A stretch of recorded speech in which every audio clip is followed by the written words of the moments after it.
Bienvenue à la mini-méditation du mercredi de l'Institut biblique de Bruxelles.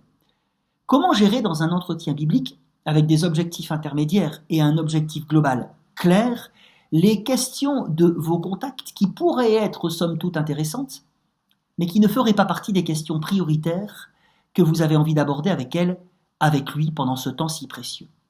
Des questions, des interrogations, vous savez, qui pourraient être chronophages, vous faisant potentiellement complètement passer à côté de l'objectif principal que vous avez à cœur, qui est de mettre en avant les messages fondamentaux d'une section en vue finalement du partage de la bonne nouvelle de Jésus-Christ dans le but, nous l'espérons, par la grâce de Dieu, de la conversion de la personne que vous accompagnez. Alors, comment biffer certaines interrogations de cette personne qui pourrait parasiter l'heure sans la frustrer?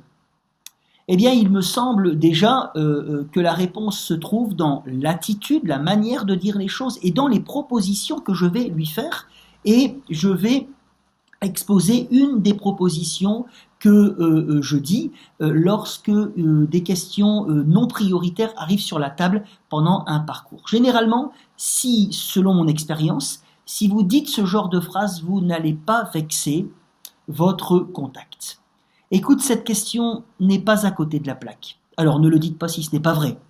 J'ai juste envie que nous finissions d'étudier les messages principaux de la section et si tu as un peu de temps en plus, nous pourrions discuter des autres interrogations, questions qui taraudent ton esprit ou convenir d'un autre moment dans la semaine réservé à cet effet. Septième étape où vous allez aborder aujourd'hui avec elle, avec lui, un des textes qui aide souvent ceux que j'accompagne à comprendre un peu plus l'évangile, voire même, ça m'est déjà arrivé plusieurs fois, d'effectuer une démarche de conversion. Merci Seigneur. Nous nous mettons donc à l'écoute dans la septième étape des paroles de Jésus au cours de son ministère terrestre avec un texte qui se trouve dans l'évangile de Jean au chapitre 3.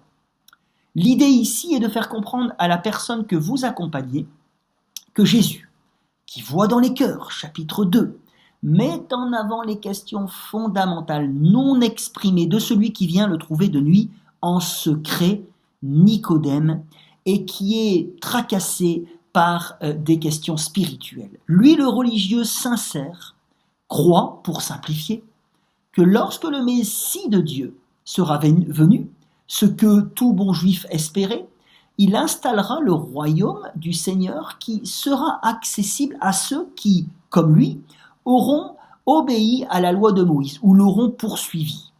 Mais Jésus lui révèle qu'il commet une erreur monumentale. Pour entrer dans le royaume de Dieu, il faut naître de nouveau par l'Esprit, qui vient purifier celui qui place sa foi dans le Messie qui est devant Nicodème, c'est-à-dire Jésus-Christ. C'est lui qui va permettre au peuple d'être sauvé, purifié, de naître de nouveau, de pouvoir accéder au royaume, à la vie éternelle, par son sacrifice à la croix, annoncé par avance dans l'épisode du livre des Nombres.